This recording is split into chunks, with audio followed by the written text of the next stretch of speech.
ठीक, तो national income में थोड़ा न्यूमेरिकल था दोनों यूनिट्स में। अब चैप्टर 7 से ये जो मैक्रो, हाँ हाँ, नेशनल इनकम कैलकुलेट कैसे करते हैं वो सब था। और तीनों मेथड्स थे, value added method, expenditure method, income method. ठीक, और जो दूसरी यूनिट थी उसके अंदर और भी न्यूमेरिकल्स थे। ठीक, अब यहाँ पे ना थ्योरी है। ठीक, public finance unit 1, physical function and overview, centre and state finance. Start करते हैं इंट्रोडक्शन से। The government of all the nations have important economic functions even where markets constitute the basic resource allocation mechanism. The size and scope of government in market economics have grown much larger over past few decades. The primary goal of the state is to promote the general welfare of the society. What governments do or do not do will obviously an important impact on economic performance of an economy and the quality of life of its citizens. ठीक, तो इसके अंदर ना हम different physical functions पढ़ने वाले हैं, जैसे एलोकेशन फंक्शन, रीडिस्ट्रीब्यूशन फंक्शन और स्टेबलाइजेशन फंक्शन। इन तीनों को हम डिटेल में पढ़ेंगे। ठीक, अब इसके अंदर government of all the nations have important economic functions where market constitute basic resource allocation, मतलब कि हमारे पास resources, limited resources है ना, तो उसको हम allocate कैसे करें, तो यहाँ पर वही गवर्नमेंट का एक important function होता है। ठीक, size and scope of the government and market economics have grown much larger over past few decades. The primary goal of the state is to promote the general welfare of the society. Primary goal of the state, state का मतलब यहाँ पर government है। ठीक है, government का goal क्या है? To promote the general welfare of the society. What governments do and do not do obviously impact the economic performance of the economy and quality of life of the citizens. Government के decisions impact करेंगे ना हमारी लाइफ को, हमारी country के economic performance को. Government at various level involve the several operation for running the state. For example, government raises money from various sources like incurs expenditure, consumes goods, service, borrows money, employs people, provides key institutions such as property rights. The government also establish and administer rules and regulation. तो एक government के कुछ functions लिखे हैं. Government क्या करता है? Government raise money from various sources. Government money borrow भी करता है from various sources like RBI और फ्रॉम इंटरनेशनल ऑर्गेनाइजेशंस और from foreign banks, foreign countries. ठीक, गवर्नमेंट इनकर करता है एक्सपेंडिचर. गवर्नमेंट इनकर करता है एक्सपेंडिचर तो उसके थ्रू हमारी मनी सप्लाई इंक्रीज डिक्रीज होती है ना. पता है ना सबको कि अगर गवर्नमेंट का एक्सपेंडिचर इंक्रीज होता है तो मनी सप्लाई इंक्रीज होती है मार्केट में, डिक्रीज होता है तो डिक्रीज होती है. फिर उसके बाद government also consume goods and services. फिर government borrows money. Government employment भी प्रोवाइड करता है टू पीपल, प्रोवाइड की इंस्टीट्यूशन. और गवर्नमेंट क्या करता है? रूल्स एंड रेगुलेशंस बनाते हैं. ठीक, तो ये सब क्या है? रोल है गवर्नमेंट के हमारे. आगे, and puts in place policies concerning all the aspects of life of people. We have experienced in our day-to-day life that though governments at various level impose many rules and regulations in the economy, some matters still go under unregulated. हम अब day to day life में experience करते हैं कि government ने बहुत सारे rules and regulations बनाए हैं, हमारी बहुत सारी चीज़ें रेगुलेटेड है, but still some are unregulated. Similarly, most of the goods and services that we consume are provided by us by private producers, but there is broad agreement that certain goods and services should be provided exclusively by the government. For a variety of reasons, we believe that government should accomplish some activities and should not do others. हम ये बोलते हैं कि जो भी हम goods and services consume कर रहे हैं वो मोस्टली हमें कौन प्रोवाइड कर रहा है? गवर्नमेंट या प्राइवेट प्रोड्यूसर्स. आप कोई भी गुड को कंज्यूम कर रहे हो तो वो जो गुड आपने खरीदा है, बाय करा है, वो आपने गवर्नमेंट से बाय करा होता है या फिर किसी प्राइवेट कंपनी से बाय किया होता है? प्राइवेट प्रोड्यूसर से ही तो बाय किया होता है ना. So most of the goods we consume are provided by private producers, but कुछ सर्विसेज एक्सक्लूसिवली गवर्नमेंट को भी प्रोवाइड करनी चाहिए. ठीक, For the variety of reasons we believe that government should accomplish some activities and should not do others. As we know, macroeconomics is the study of economy as a whole. There are three main macro. Yes sir.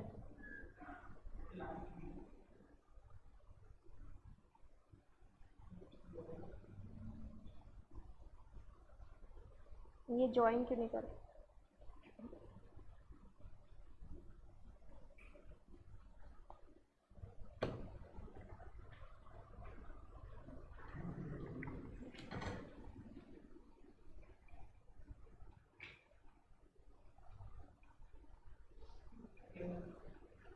हो तो रहा है join, हो तो रहा है इस link से ज्वाइन.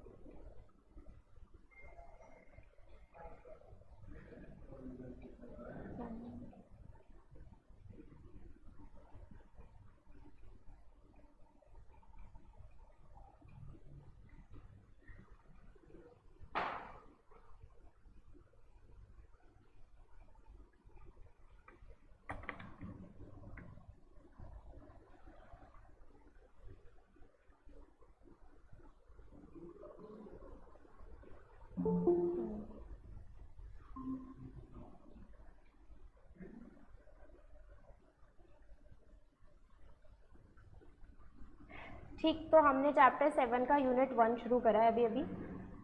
इसके अंदर अभी तक बस हमने इंट्रोडक्शन पढ़ा है, थोड़ा सा कुछ ऐसा इंपॉर्टेंट अभी तक नहीं पढ़ा है. Macro economics is the study of economy as a whole. There are three main macro economics goal for any nation. First is economic growth. If the real GDP grows at faster rate than population, then people can enjoy higher standard of living. ये first हमारा गोल हो गया. Second goal is high level of employment which will ensure higher income and higher output. When unemployment occurs, it harms not only unemployed but the society as a whole, because there is loss of output that could have been produced. And the third macroeconomic goal is the stable price level. तो यहाँ पर हम बोल रहे हैं कि हम macroeconomic study में हम इकोनॉमी एज अ होल के बारे में रीड करते हैं, और हमारे पास मैक्रो इकोनॉमिक्स में 3 गोल्स होते हैं. First goal is for economic growth, कि हमारा जो जीडीपी है वो फास्टर रेट से ग्रो करना चाहिए जितना कि हमारी पॉपुलेशन ग्रो नहीं कर रही है. ठीक, GDP should grow at a faster rate than the population. तो फर्स्ट गोल क्या है हमारा, is for economic growth. Second goal क्या होता है कि एम्प्लॉयमेंट लेवल हमारा हाई होना चाहिए. ठीक है, अगर इकोनॉमी ग्रो करनी है तो. और थर्ड गोल हमारा क्या है कि इकोनॉमिक गोल क्या है हमारा, कि हमारे पास स्टेबल प्राइस लेवल्स होना चाहिए, कि हमारे पास ज़्यादा इन्फ्लेशन और डिफ्लेशन नहीं होना चाहिए, हमारे पास स्टेबल प्राइस लेवल्स होने चाहिए. तो 3 मैक्रो इकोनॉमिक गोल्स हैं. Inflation reduces the real income and purchasing power of some people and disproportionately affects the lower income families. On the contrary, deflation signals a downturn in the economy which may cause recession and even depression and large scale unemployment. हम ये देखते हैं अगर inflation ज़्यादा होगा तो लोगों की परचेजिंग पावर कम हो जाएगी, लोगों के पास जो डिस्पोजेबल इनकम है वो कम होगी. और दूसरी तरफ अगर डिफ्लेशन होगा तो वो ये शो करेगा कि इकोनॉमी ग्रो नहीं कर रही है बल्कि इकोनॉमी एक डाउनटर्न ले रही है, और हमारी कंट्री में रिसेशन है और डिप्रेशन की सिचुएशन है और लार्ज स्केल का अनएम्प्लॉयमेंट है. By insuring stable prices and economy can avoid prolonged inflation and deflation and achieve high level of economic activity and employment. The government does not expect the economy to function automatically, rather it intervenes to direct them to function in particular direction. Such intervention on the part of government is based on the belief that objective of the economic system.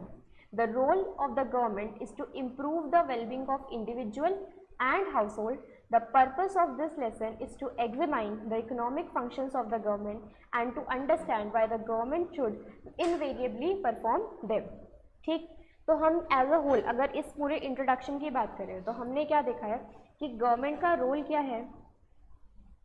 Government का role क्या है? General welfare of society को promote करना. ठीक, और इसके अंदर हम ये देखते हैं कि गवर्नमेंट के पास बहुत सारे फंक्शंस है जो गवर्नमेंट प्ले करती है. एक्सपेंडिचर इनकर करना, government borrows money, government employment opportunities provide करती है, सब कुछ गवर्नमेंट करती है. और फिर हमने देखा कि मैक्रो इकोनॉमिक्स के 3 गोल्स होते हैं.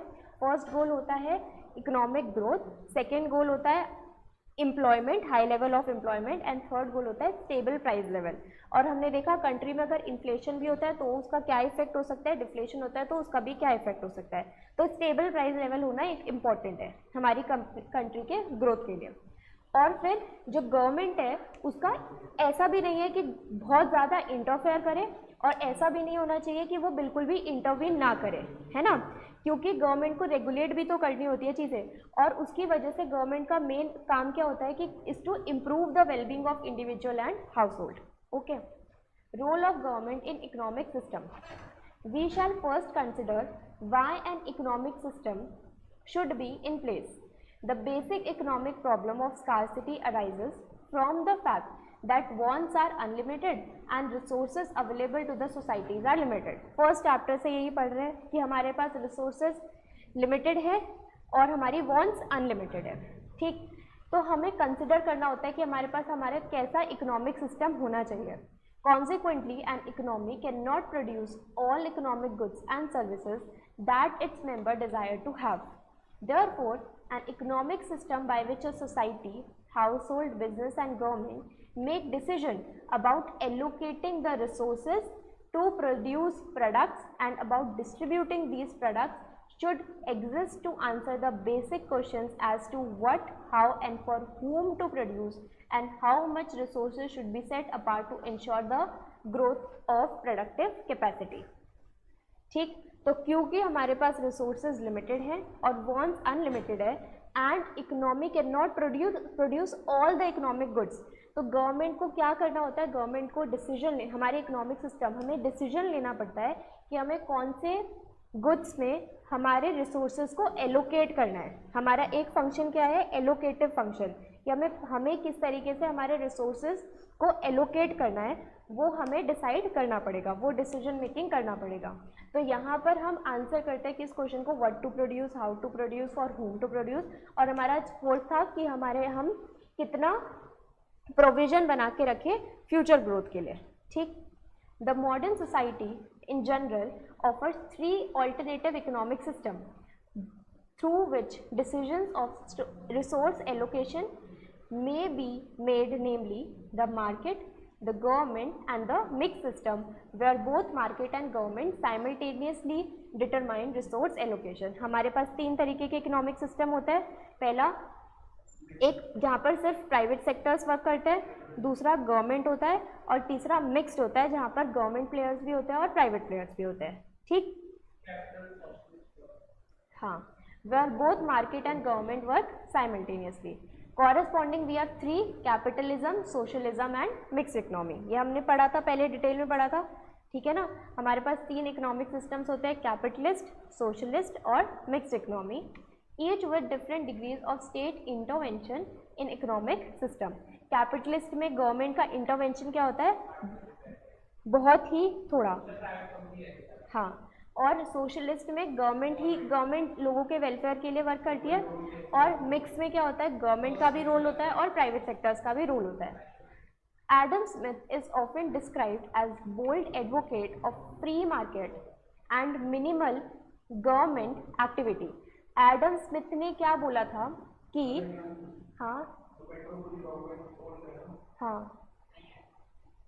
कुछ नहीं, कुछ दोनों है.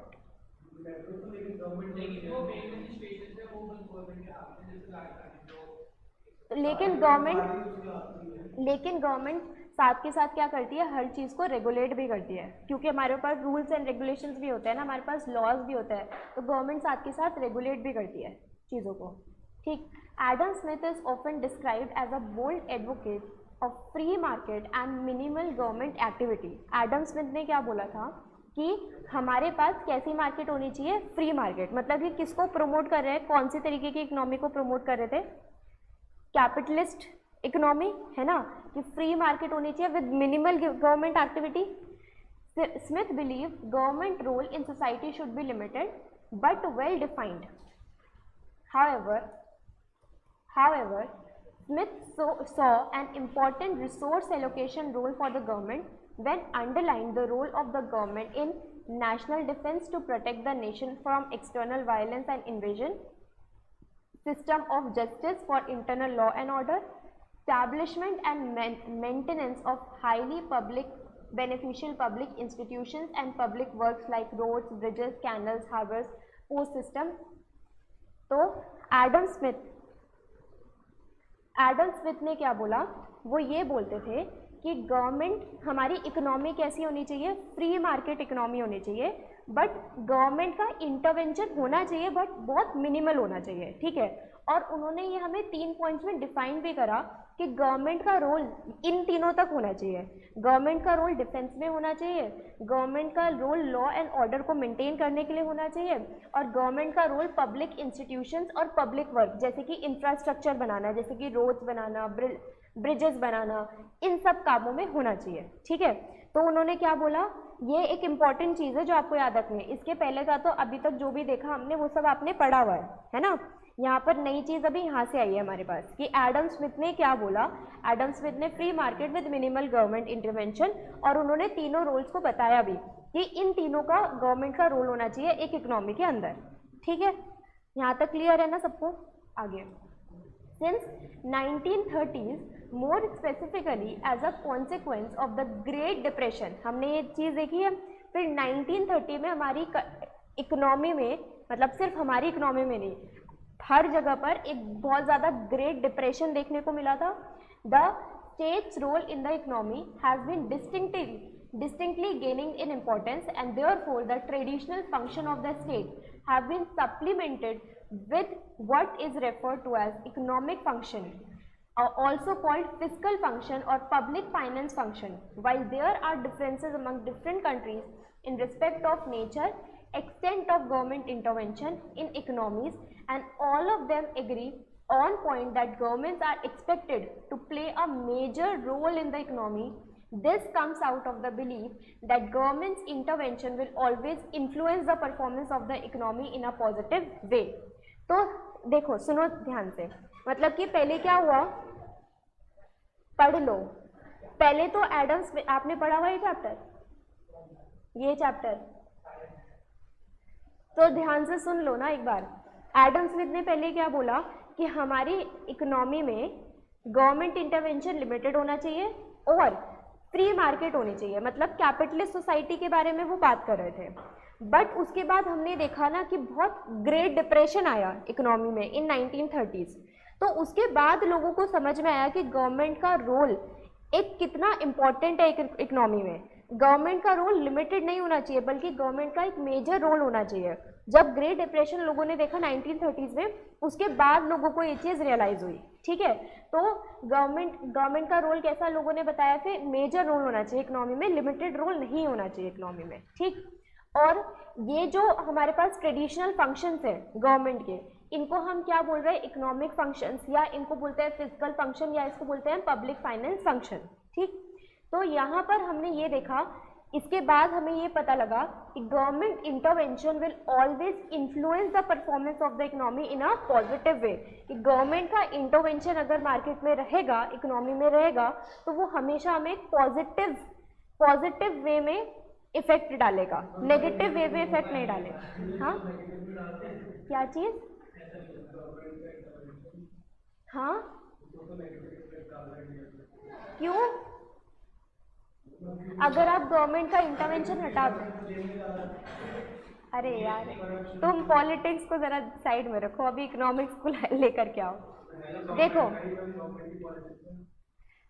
यहाँ पर ये बोल रहे, अगर सोचो, अगर गवर्नमेंट का इंटरवेंशन का मतलब पता है क्या है, कि अगर गवर्नमेंट रूल्स एंड रेगुलेशंस ना बनाए, गवर्नमेंट जैसे अगर हम एक कंपनी रन करते हैं, अगर हमारे पास कंपनीज एक्ट ही बना हुआ ना हो, तो क्या होगा है ना।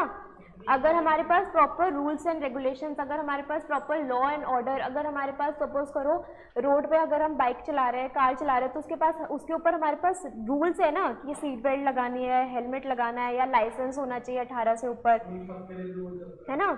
क्या? अरे ठीक है उन चीज़ों को हम जब थ्योरी पढ़ते हैं ना तो नहीं सोचते, ठीक। तो ये अजम्पशन चलती रहती है साइड बाय साइड, ठीक है।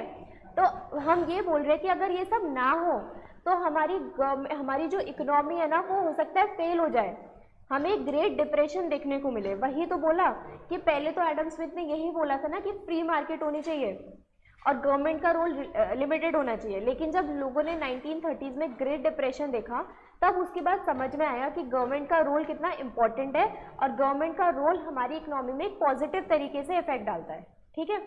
रिचर्ड मस्ग्रेव, नाम याद रखना, ठीक है, रिचर्ड मस्ग्रेव। और ये चैप्टर इजी है, एक बार पढ़ लोगे ना तो इसके एमसीक्यूज आप आराम से कर लोगे, ठीक। Richard Musgrave in his classic treatise the theory of public finance 1959 introduced three branch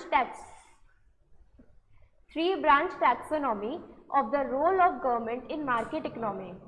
Musgrave believed that for conceptual purposes the function of government are separated into three, namely resource allocation, income redistribution and macroeconomic stabilization.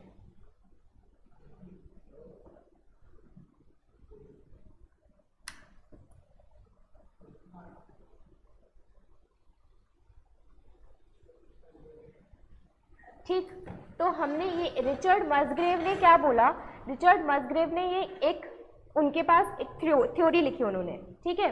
Book का नाम क्या था? The theory of public finance 1959 में। और उसमें उन्होंने क्या बोला कि जो गवर्नमेंट के फंक्शंस है उन्हें हमें तीन तरीके से डिवाइड करना है। पहला रिसोर्स एलोकेशन। रिसोर्स एलोकेशन करने की जरूरत क्यों है बताओ? क्यों है? वाई? इकोनॉमिक ग्रोथ करने के लिए तो ये तीनों फंक्शंस ही है, लेकिन रिसोर्स एलोकेशन क्यों करना है? क्योंकि हमारे पास लिमिटेड रिसोर्सेज है ना। हाँ, क्योंकि हमारे पास लिमिटेड रिसोर्सेज है ना, तो रिसोर्स एलोकेशन करना तो एक इम्पॉर्टेंट फंक्शन होना चाहिए गवर्नमेंट का, कि गवर्नमेंट कहाँ वॉर गुड्स में कितना लगाए, गवर्नमेंट कंज्यूमर गुड्स में कितना लगाए, गवर्नमेंट इंडस्ट्रियल गुड्स में कितना लगाए। रिसोर्स एलोकेशन तो इम्पॉर्टेंट फंक्शन है ना गवर्नमेंट का। फिर इनकम रीडिस्ट्रीब्यूशन क्यों जरूरी है? इनकम रीडिस्ट्रीब्यूशन क्यों जरूरी है बताओ? इक्वालिटी। इनकम डिस्ट्रीब्यूशन का मतलब क्या कि एक इकोनॉमी में कोई बहुत ज़्यादा रिच है तो कोई बहुत ज़्यादा पुअर है ना। तो इनकम का डिस्ट्रीब्यूशन एक सही तरीके से नहीं है, तो इनकम को रीडिस्ट्रीब्यूट करने की ज़रूरत है, ठीक। पता नहीं, मैक्रो गवर्नमेंट कर रही है उसके हमारे इकोनॉमिक्स। देखो इकोनॉमिक्स के अंदर हम इनकम रीडिस्ट्रीब्यूशन को हम क्या लेकर के चलते हैं कि जो इनकम जो रिच है हमारे पास, गवर्नमेंट के पास, हाँ government progressive tax rate system लेकर चलती है, तो गवर्नमेंट यही कर रही है इनकम रीडिस्ट्रीब्यूशन। गवर्नमेंट क्या करती है कि जो ज़्यादा अर्न करता है उससे ज़्यादा टैक्स लेती है, ठीक है। कम कमाने वाले का कम टैक्स होता है, ज़्यादा कमाने वाले का ज़्यादा टैक्स होता है, ठीक है।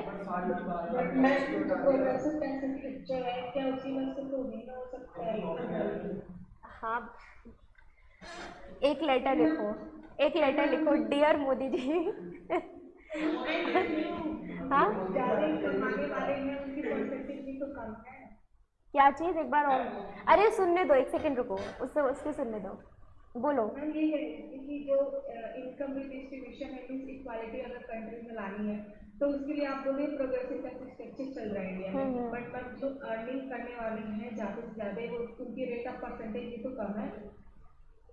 एंड सिर्फ प्रोग्रेसिव टैक्स स्ट्रक्चर से मुझे नहीं लगता कि इंडिया में इक्वालिटी आ जाएगी इनकम से लेकर। नहीं, तो ऐसा नहीं हो सकता वैसे देखा जाए तो पूरी तरीके से, लेकिन हम, अरे यार अभी हम कंट्री को सुधारने के लिए नहीं बैठे हैं, अभी हम इकोनॉमिक्स एग्जाम पास करने के लिए, इकोनॉमिक्स पढ़ने के लिए बैठे हैं। हाँ सब देते हैं, जीएसटी सब लोग देते हैं, जीएसटी सब लोग देते हैं, क्योंकि अब आप कोई भी गुड्स एंड सर्विसेज कंज्यूम करते हो। हाँ हाँ टैक्स पे करते हैं, ठीक। आप इंटरमीडिएट में पहुंचोगे ना तो आप टैक्स अच्छे से पढ़ोगे, ठीक है। उसके लिए पहले फाउंडेशन पास करना पड़ेगा, फिर आपको टैक्स ही टैक्स पढ़ना है, ठीक। और फिर आपको टैक्स ही सब्जेक्ट ऐसा लगेगा डिफिकल्ट, मैक्रो इकोनॉमिक स्टेबलाइजेशन। और हमें देखो प्राइस स्टेबिलिटी लाने की जरूरत है। अभी हमने देखा था कि कंट्री के अंदर इन्फ्लेशन भी ज़्यादा नहीं होना चाहिए और डिफ्लेशन भी नहीं होना चाहिए। डिफ्लेशन का मतलब प्राइसेस कम होना होता है गुड्स एंड सर्विसेज का, लेकिन वो भी अच्छा रोल नहीं है। एक अगर हमारी कंट्री एक हेल्दी तरीके से ग्रो कर रही है ना तो हमें थोड़ा बहुत इन्फ्लेशन देखने को मिलेगा, लेकिन अगर डिफ्लेशन होगा ना तो वो हमारी कंट्री का रिसेशन बताएगा, हमारी कंट्री एक डाउन टर्न ले रही होगी, वो ये चीज़ बताएगा। तो डिफ्लेशन, हाँ तो स्टेबलाइजेशन इज इम्पोर्टेंट ना, हमारी कंट्री में भी स्टेबलाइजेशन एक इकोनॉमी के अंदर। अभी हम एक इकोनॉमिक्स, एक नॉर्मल इकोनॉमिक्स पढ़ ले कि क्या होना चाहिए, क्या इन्होंने बोला, रिचर्ड मसग्रेव ने बोला, हम वो पढ़ रहे हैं कि इन्होंने एक थ्योरी दी और इसके अंदर इन्होंने ये बोला कि ये तीनों चीज़ें गवर्नमेंट के 3 फंक्शंस होने चाहिए, रिसोर्स एलोकेशन, इनकम रीडिस्ट्रीब्यूशन और मैक्रो इकोनॉमिक स्टेबलाइजेशन, ठीक है। The allocation and distribution functions are primarily microeconomic functions। अब हम क्या बोल रहे हैं, ये जो रिसोर्स एलोकेशन और डिस्ट्रीब्यूशन फंक्शन है ना, ये हमारे माइक्रो इकोनॉमिक फंक्शन है, लेकिन स्टेबलाइजेशन ऑफ प्राइसेस हमारा मैक्रो इकोनॉमिक फंक्शन है, ठीक है। The allocation function aims to correct the sources of inefficiency in the economic system, while the distribution role ensures that the distribution of wealth and income is fair. Monetary and fiscal policies, the problem of macroeconomic stability, economic growth and maintenance of high level of employment, price stability etc. falls under the stabilization function। तो हम अभी आगे जब detail में पढ़ेंगे ना तो ये सारी चीज़ें अभी हम पढ़ने वाले हैं कि स्टेबलाइजेशन फंक्शन में क्या क्या आता है, तो उसके अंदर हम ये सब पढ़ेंगे। मॉनेटरी पॉलिसीज आती है, फिजिकल पॉलिसीज आती है, ये सब उसके अंदर आता है, ठीक। द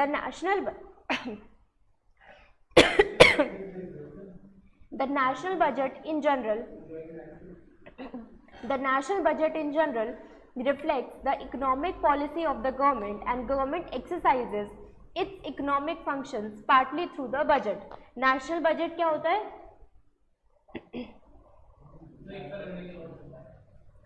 लॉन्च डेट नहीं, मैंने वो नहीं पूछा है, होता क्या है?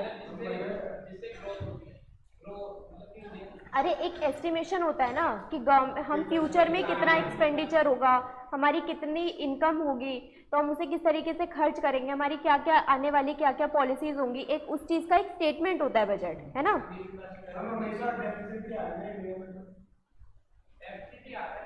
The national budget in general reflects the economic policy of a government and government exercises।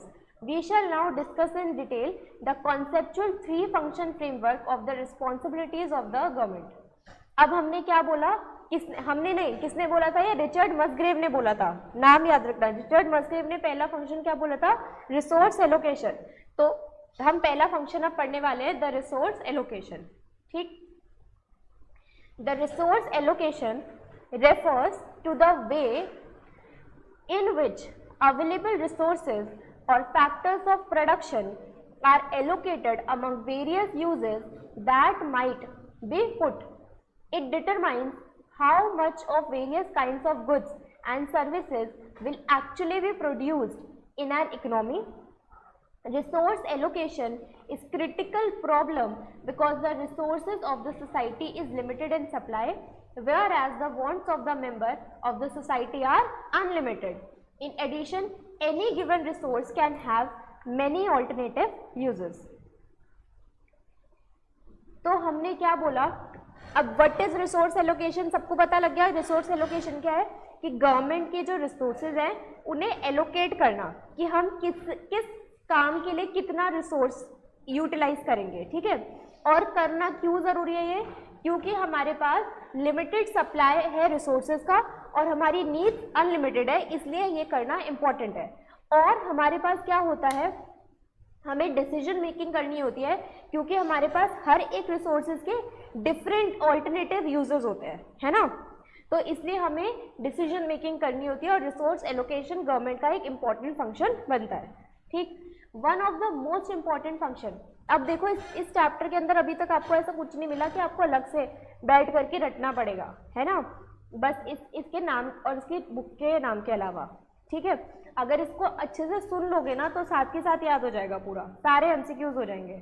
ठीक है, one of the most important functions of N economic system is the optimal or efficient allocation of scarce resources so that the available resources are put to their best use and no wastages are there। तो हम resource allocation क्यों करते हैं?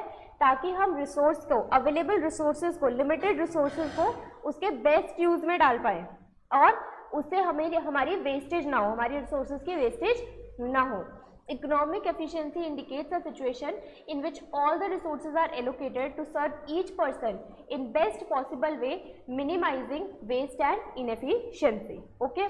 The private sector resource allocation is categorized by market supply and demand and price mechanism as determined by the consumer sovereignty and producer profit motive। हमने ये क्या capitalist economic जब हमने डिटेल में पढ़ा था तब हमने देखा था कि वहां पर कंज्यूमर इज द किंग, देखा था ना, कंज्यूमर सोवरेनिटी का मतलब कंज्यूमर इज द किंग, कि कंज्यूमर जो बोलता है वही प्रोड्यूस होता है और उसी पर ही रिसोर्सेज एलोकेट किए जाते हैं।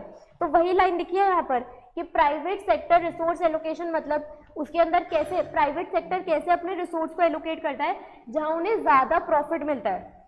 जो कंज्यूमर डिमांड करना चाहता है वो लोग वो चीज प्रोड्यूस करते हैं तो उनका रिसोर्सेज वहां जाकर एलोकेट होता है। ठीक है, तो इसके अंदर हमारा जो रिसोर्स एलोकेशन होता है वो कंज्यूमर सोवरेनिटी से और प्रोड्यूसर के प्रॉफिट मोटिव से डिसाइड किया जाता है, क्योंकि प्रोड्यूसर वही प्रोड्यूस करेगा जहां उसको ज्यादा प्रॉफिट मिलेगा।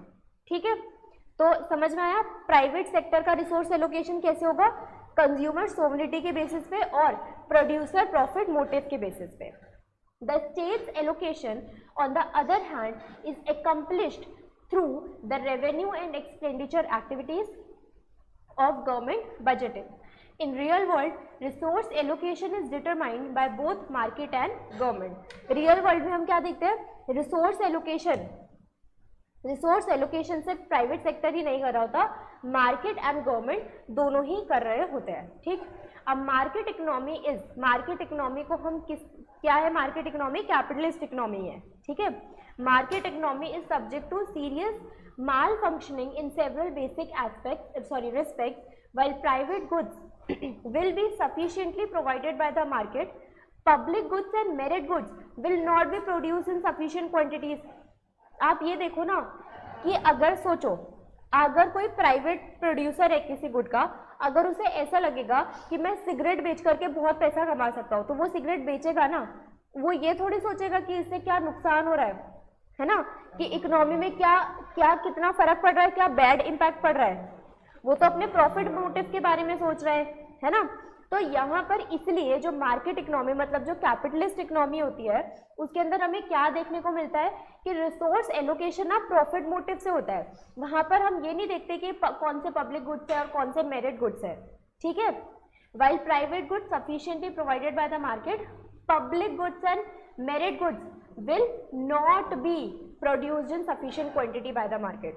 यहाँ पर मार्केट में फिर पब्लिक गुड्स और मेरिट गुड्स को ज़्यादा बढ़ावा नहीं दिया जाएगा, बल्कि वो सिर्फ अपने प्रॉफिट मोटिव के बारे में सोचेंगे।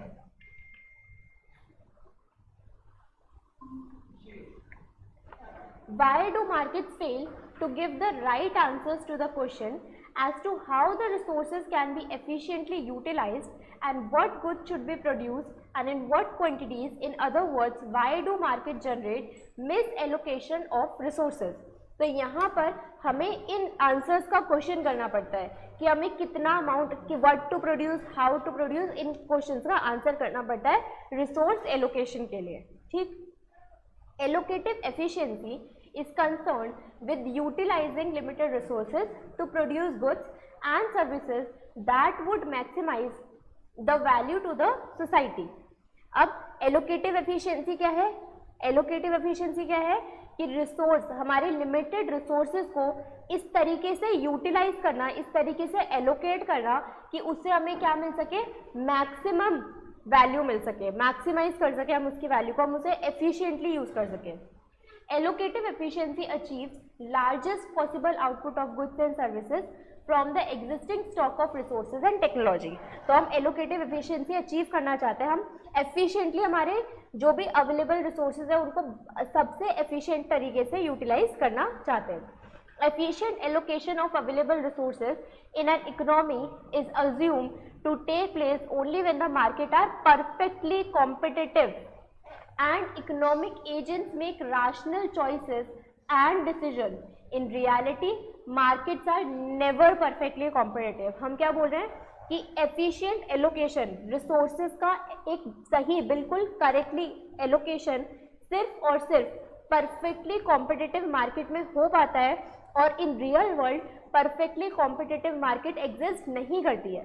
ठीक है, परफेक्टली कॉम्पिटिटिव मार्केट कौन सी मार्केट होती है, परफेक्टली कॉम्पिटिटिव मार्केट कौन सी मार्केट होती है, किसको पता है? पहले भी बताया मैंने।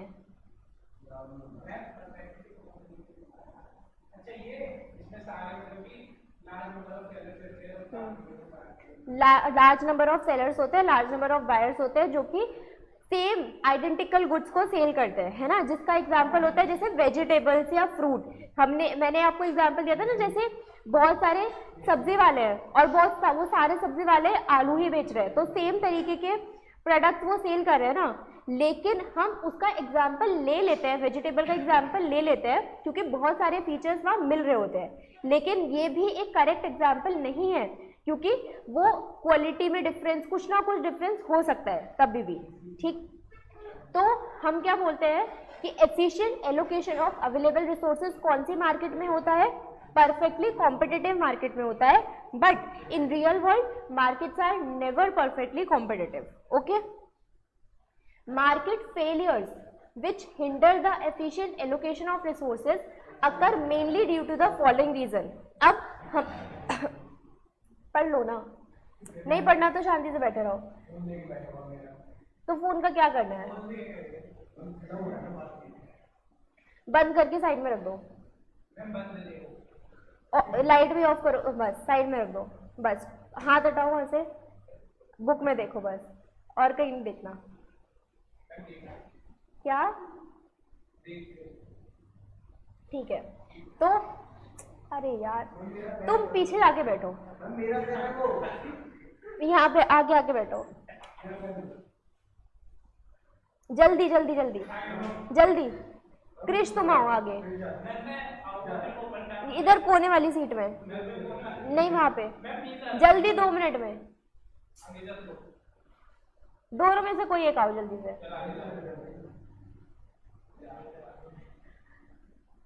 आगे नहीं आना तो पीछे जाओ फिर।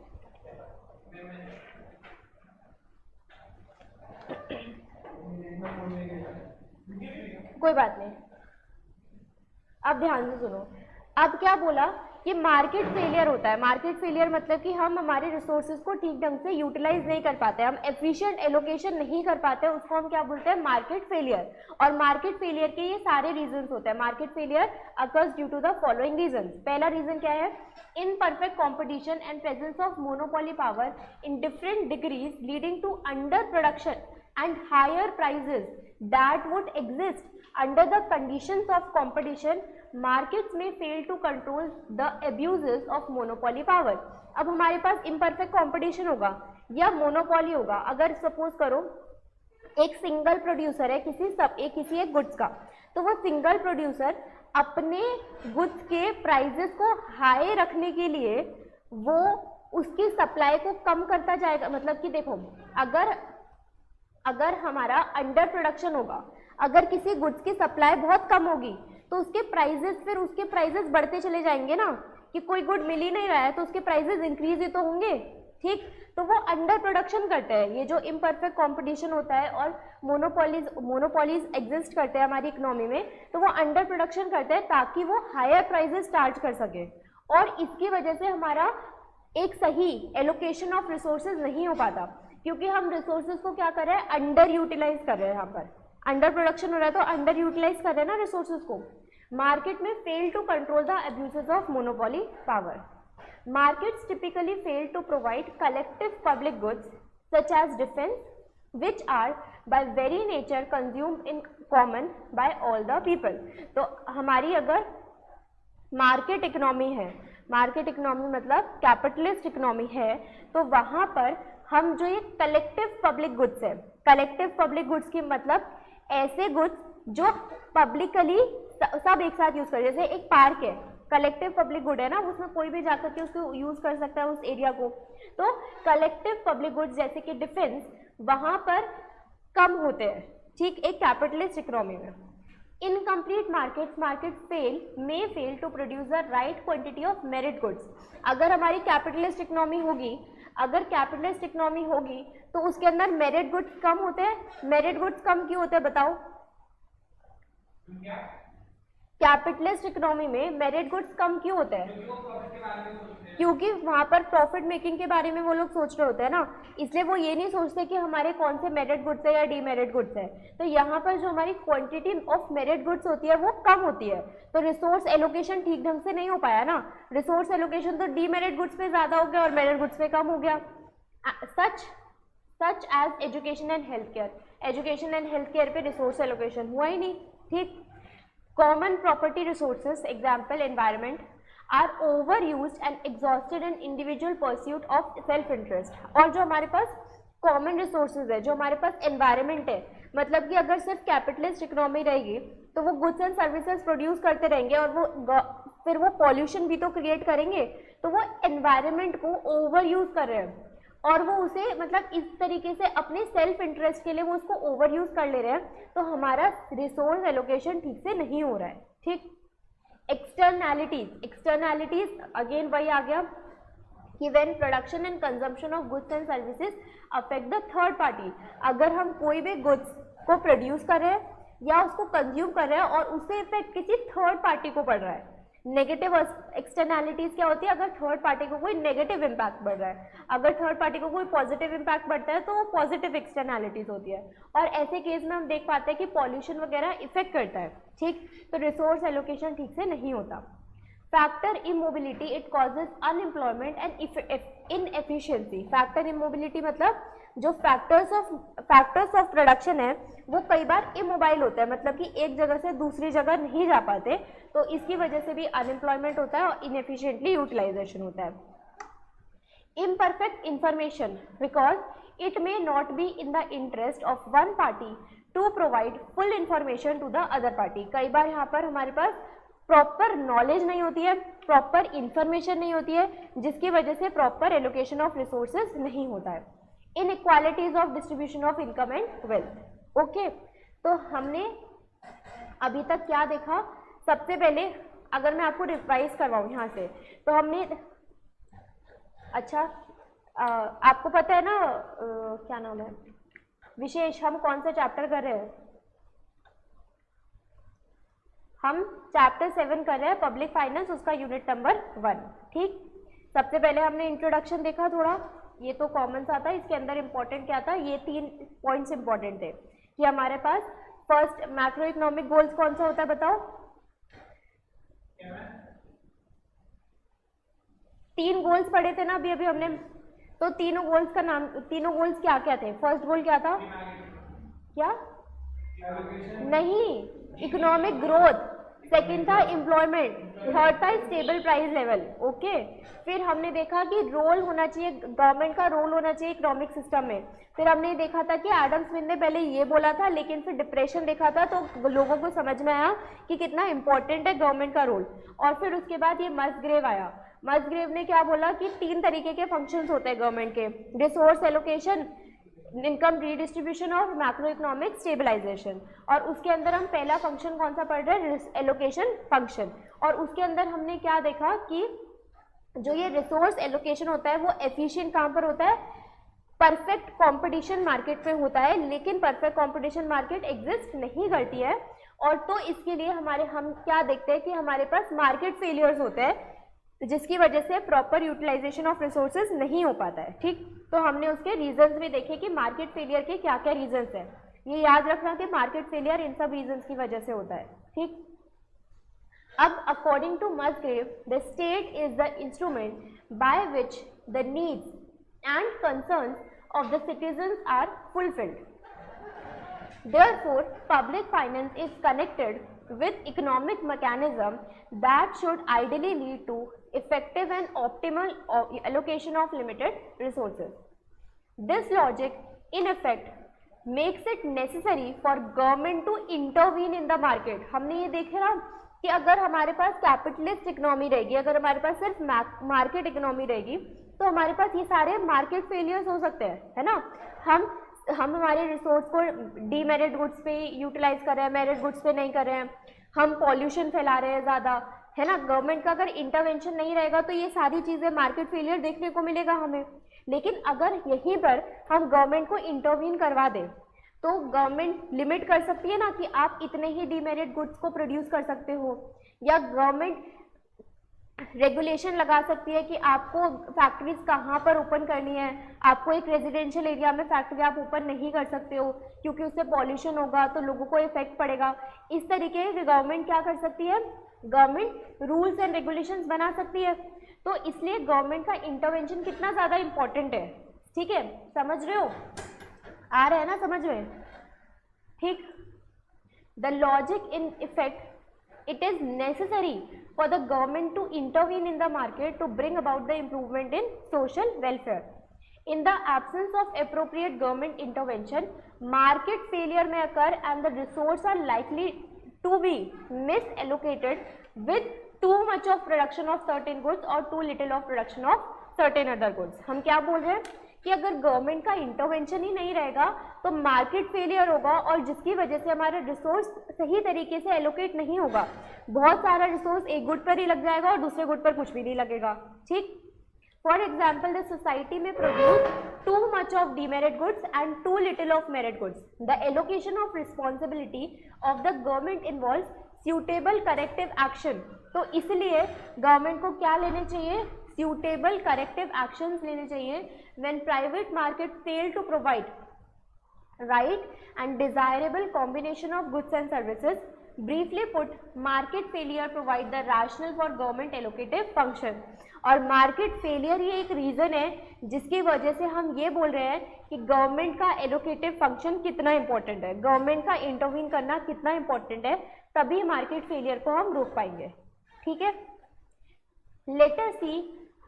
Let us see a few of many examples of the government's intervention in resource allocation. You might have noticed in many cases, government can provide us with goods and services that we cannot produce by our own or buy at a price from the market. Government क्या ऐसे goods and services भी हमें provide करती है जो एक private player हमें provide नहीं कर सकता। Government poor people को एक subsidized rate पर, एक लोअर रेट पर बेसिक नीड्स के फूड प्रोडक्ट्स को प्रोवाइड करती है ना, आटा, दाल, चावल, ये सब तो प्रोवाइड करती है गवर्नमेंट, जो कि प्राइवेट प्रोड्यूसर प्रोवाइड नहीं कर सकता क्योंकि उसको फिर प्रॉफिट ही नहीं होगा तो वो बिजनेस रन कैसे करेगा, ठीक। तो for example, government establishes property rights and makes necessary arrangement for enforcing contract through the provision of law enforcement and courts. और साथ के साथ government rights, rules and regulation बनाती है, गवर्नमेंट कोर्ट्स बनाती है, गवर्नमेंट लॉ का एनफोर्समेंट करती है ताकि हमारी मार्केट क्या रहे, रेगुलेटेड रहे, ठीक। When externalities are involved in the production and consumption of goods and services, prices do not reflect the true cost and benefits and government intervenes with appropriate corrective measures. देखो इस line का मतलब देखो कि जब हम goods and services को produce करें और उसमें एक्सटर्नैलिटीज हो रही है, एक्सटर्नैलिटीज का मतलब जैसे पॉल्यूशन हो रहा है, ठीक, तो क्या हम उसके प्राइस में ट्रू कॉस्ट को ले रहे हैं? हम तो सिर्फ वही कॉस्ट को ले रहे हैं ना कि कितना लेबर लगा, कितना मटेरियल लगा, सिर्फ वही कॉस्ट को तो ले रहे हैं। जो हमने पॉल्यूशन क्रिएट करा उस कॉस्ट को थोड़ी ना इन्वॉल्व करते हैं हम उसमें, तो ट्रू कॉस्ट नहीं देख पाते हम, ठीक। तो इसलिए गवर्नमेंट का इंटरवेन करना बहुत इंपॉर्टेंट हो जाता है। Merit goods which are greatly beneficial to the society are by and large provided by the government. और ज़्यादातर मेरिट गुड्स कौन प्रोवाइड कर रहा होता है? गवर्नमेंट प्रोवाइड कर रही होती है। Production and consumption of demerit goods are control with appropriate policy. और साथ के साथ गवर्नमेंट क्या करती है, डीमेरिट गुड्स के प्रोडक्शन और कंजम्पशन पे क्या लगाती है, अप्रोप्रिएट पॉलिसीज, उस पे रूल्स एंड रेगुलेशंस, उस पे अलग अलग एक्ट्स लगाती है। ठीक, these interventions do not imply that markets are replaced by government action. In its allocation role, the government acts as a complement rather than as a substitute to the market system. ठीक, इसका मतलब क्या है, government यहाँ पर substitute नहीं है। Government ने ये नहीं करा कि प्राइवेट प्लेयर को हटा दो और गवर्नमेंट आ जाएगी, ऐसा नहीं कर रही है government. Government is not the substitute, बल्कि गवर्नमेंट कॉम्प्लीमेंट्री, साथ के साथ एक प्राइवेट प्लेयर के साथ काम कर रही है यहाँ पर, कि अगर प्राइवेट प्लेयर काम कर रहा है तो गवर्नमेंट उस पर रोक लगा रही है, उस पर लिमिट्स लगा रही है, लिमिट सेट कर रही है, गवर्नमेंट रूल्स एंड रेगुलेशंस लगा रही है। तो गवर्नमेंट वर्क कैसे करती है, कॉम्प्लीमेंट्री तरीके से वर्क करती है, गवर्नमेंट सब्सटीट्यूट नहीं है। ठीक,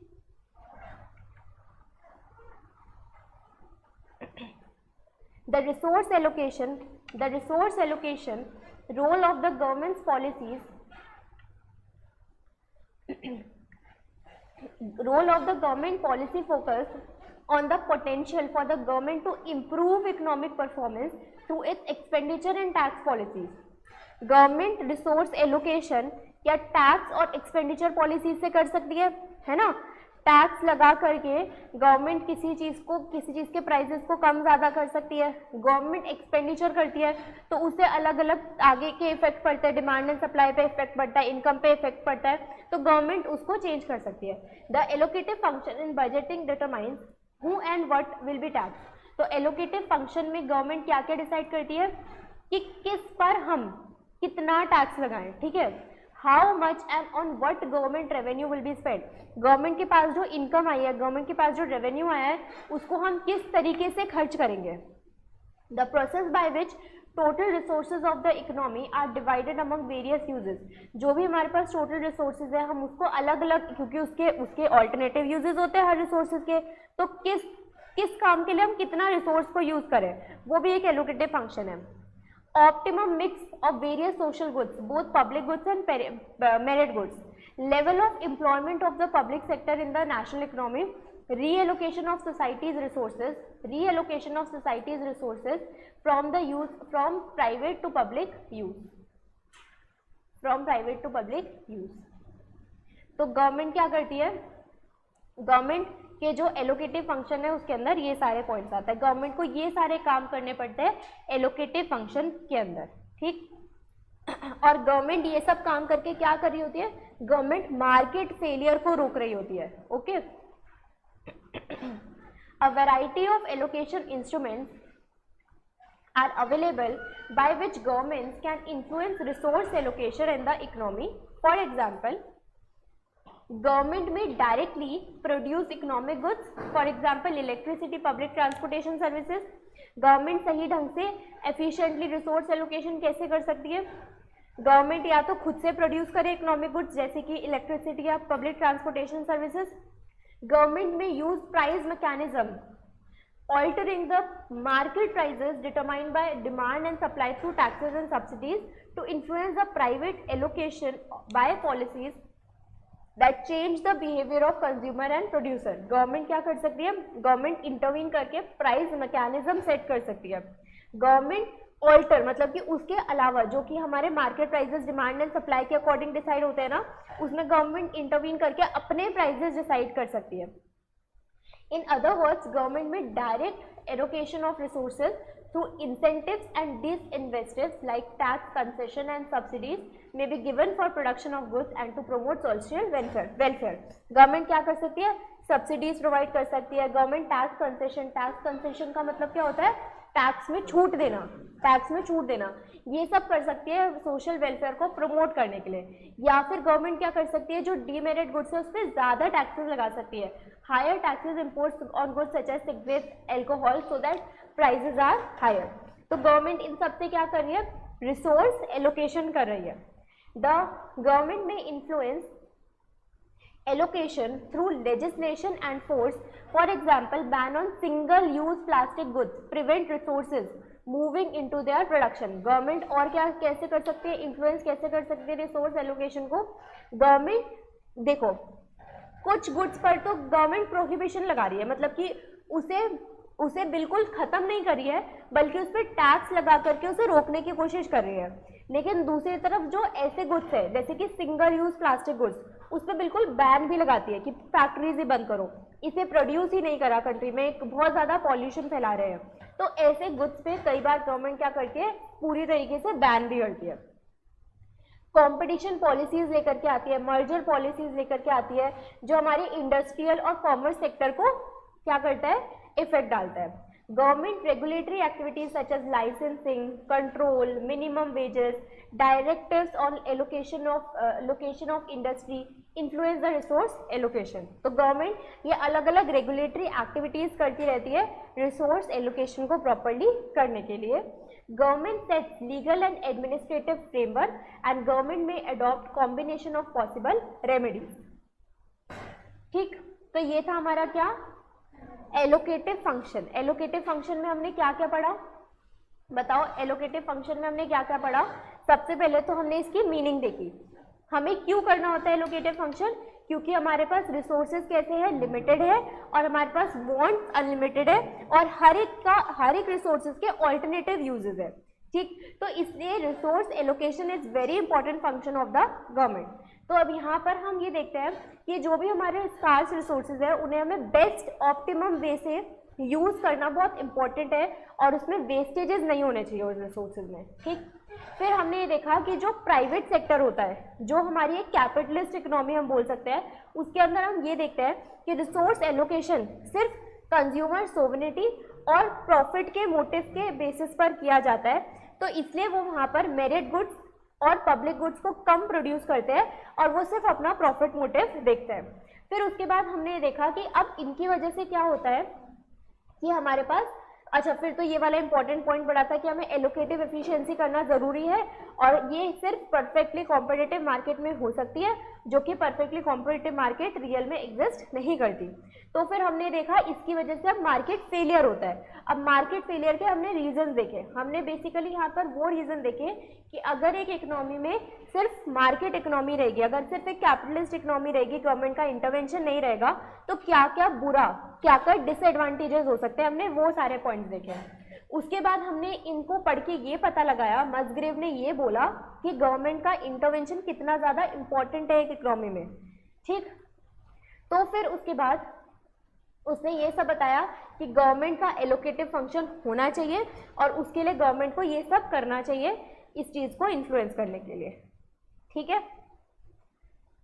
समझ में आया अच्छे से? ऑनलाइन कंचन और Yes, ma'am. redistribution function. Redistribution function. You might have noticed that over the past decades there has been tremendous expansion in economic activities resulting in enormous increase in aggregate output and wealth. ठीक, क्योंकि हमारे पास economic activities इतनी ज़्यादा बढ़ गई है, तो इसलिए हम ये देख पा रहे हैं कि हमारे पास जो एग्रीगेट आउटपुट और वेल्थ है वो इंक्रीज हो रहा है एक इकोनॉमी में। ठीक, however the outcome of such economic growth have not spread evenly across the household. हम ये देख तो रहे हैं कि हम ग्रो कर रहे हैं, लेकिन वो इवन डिस्ट्रीब्यूशन नहीं है ना, क्योंकि ये फ्यू हैंड्स के अंदर ही है। जो ये ग्रोथ हम देख रहे हैं, जो ये इंक्रीज इन आउटपुट और इंक्रीज इन वेल्थ देख रहे हैं, ये फ्यू हैंड्स के अंदर ही है, वो प्रॉपरली डिस्ट्रीब्यूटेड नहीं है हमारी पूरी इकोनॉमी में। Socialist ideology which emphasized equality created strong pressure on redistributed role of government. तो इसलिए गवर्नमेंट का एक रीडिस्ट्रीब्यूशन, इनकम रीडिस्ट्रीब्यूशन का रोल भी बहुत इंपॉर्टेंट है। Distribution responsibility of the government arises from the fact that left to the market and distribution of income and wealth among individuals in the society is likely to be skewed, and therefore the government has to intervene to ensure more socially optimal and egalitarian distribution। मतलब कि equal distribution होना कितना ज़्यादा important है, इसलिए government का intervene करना यहाँ पर ज़रूरी है और इनकम को रीडिस्ट्रीब्यूट करना इम्पोर्टेंट है। ठीक, The distribution function of the budget is related to the basic question of for whom should an economy should produce goods and services। Government can redistribute income and wealth either through expenditure side or through revenue side of the budget. On expenditure side, government may provide free and subsidized education, healthcare, housing, food and basic goods etc. to deserving people. On revenue side, redistribution is done through progressive taxation. तो हम क्या बोल रहे हैं, government intervene करके government redistribution function कर सकती है. अब गवर्नमेंट जो रीडिस्ट्रीब्यूशन फंक्शन कर सकती है वो एक रेवेन्यू साइड से भी कर सकती है और एक्सपेंडिचर साइड से भी कर सकती है. एक्सपेंडिचर साइड से कैसे करी है, गवर्नमेंट खर्चा करके, गवर्नमेंट एजुकेशन पे खर्चा करके, गवर्नमेंट हेल्थ केयर पे खर्चा करके, लोगों को फ्री एजुकेशन अगर प्रोवाइड करे, लोगों को health care services, basic food, basic goods के लिए अगर प्रोवाइड करे, तो यहाँ पर हमारी इकोनॉमी ग्रो करेगी ना और रीडिस्ट्रीब्यूशन हो पाएगा. अगर एक इकोनॉमी में सपोज करो फ्री एजुकेशन नहीं है, तो कौन से बच्चे पढ़ेंगे, जिनके पास पैसा होगा, और जिनके पास नहीं होगा वो तो पढ़ेंगे ही नहीं, है ना. तो लेकिन ऐसी इकोनॉमी में जहाँ पर गवर्नमेंट फ्री एजुकेशन प्रोवाइड करिए, वहाँ पर तो हर एक बच्चा पढ़ेगा, तो हर एक बच्चा एजुकेटेड होगा, तो economy as a whole grow करेगी ना. और जो पढ़ रहा है वो फिर बड़ा होगा, तो फिर वो इनकम अर्न करेगा, तो उसके पास भी तो इनकम आएगी. तो ऐसे इनकम रीडिस्ट्रीब्यूशन सही ढंग से हो पाएगा एजुकेशन के through. Proper health care services मिलेगी, प्रॉपर फूड एंड नरिशमेंट मिलेगा, तो इनकम का रीडिस्ट्रीब्यूशन हो पाएगा. ठीक. और रेवेन्यू साइड से कैसे कर सकती है गवर्नमेंट, क्योंकि टैक्स क्या होता है, गवर्नमेंट का रेवेन्यू होता है, टैक्स गवर्नमेंट का रेवेन्यू होता है. तो इसलिए प्रोग्रेसिव टैक्सेशन लगा करके कि जो जितना ज़्यादा अर्न करता है उसे उतना ज़्यादा टैक्स लेकर के गवर्नमेंट क्या कर सकती है, रीडिस्ट्रीब्यूशन ऑफ इनकम कर सकती है. Effective demand is determined by the level of income of the household and this in turn determines the distribution of real output among people. तो अब इसके अंदर रियल आउटपुट, हमारे पास आउटपुट को हम ठीक से रीडिस्ट्रीब्यूट कर पाएंगे. Therefore, the distribution function relates to the manner in which the effective demand over the economic goods is divided among various individual and family spending units of the society. Distribution function of the government aims at redistribution of income to achieve equitable distribution of society output among household, ensuring increased social welfare, advancing the well-being to those members of the society who suffers from deprivation of different types, providing equality of income, wealth and opportunity, providing security. तो distribution function में government किन किन चीज़ों पे aim करती है कि income को रीडिस्ट्रीब्यूट कर पाए, गवर्नमेंट सोशल वेलफेयर को इंक्रीज कर पाए, लोगों की सोसाइटी के अंदर इंडिविजुअल्स का एक वेलबींग को इंक्रीज कर पाए, government proper equal opportunities provide करे इनकम के लिए, वेल्थ के लिए, और गवर्नमेंट लोगों को गवर्नमेंट सिक्योरिटी ये दे पाए कि एटलीस्ट उनके बेसिक नीड्स फुलफिल हो जाएगी इकोनॉमी में, ऐसी सिक्योरिटी दे पाए. Few examples of redistribution function or market intervention for socio-economic reason performed by the governments are. तो अब गवर्नमेंट क्या करती है रीडिस्ट्रीब्यूशन फंक्शन में, गवर्नमेंट कौन सी चीज़ें परफॉर्म करती है, गवर्नमेंट टैक्सेशन पॉलिसीज निकालती है. Government taxation policies of the government whereby progressive taxation of rich is combined with the provision of subsidy to poor household. Government क्या करती है, टैक्स लेती है रिच से और पुअर को सब्सिडी प्रोवाइड करती है. Proceeds from progressive taxes used for public financing public services, especially those that benefit low income household. For example, supply of essential food grains at highly subsidized price to BPL household. तो government क्या करती है, below poverty line, BPL क्या है, below poverty line वाले house hold को subsidise rate पे, highly subsidise rate पे, मतलब बहुत ही कम रेट पर एसेंशियल फूड ग्रेन्स प्रोवाइड करती है.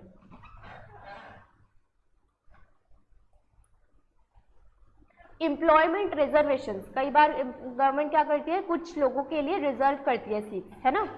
And preferences to protect certain segments of the population, minimum wages and minimum support prices for farmers to their output. Government क्या करती है, लेबर के लिए मिनिमम वेजेस एक्ट निकालती है कि इतनी वेजेस तो प्रोवाइड करनी ही है, और फार्मर के लिए मिनिमम सपोर्ट प्राइस की मतलब कि फार्मर को उसके क्रॉप के लिए इतना तो प्राइस पे किया ही जाएगा, मिनिमम सपोर्ट प्राइस निकालती है.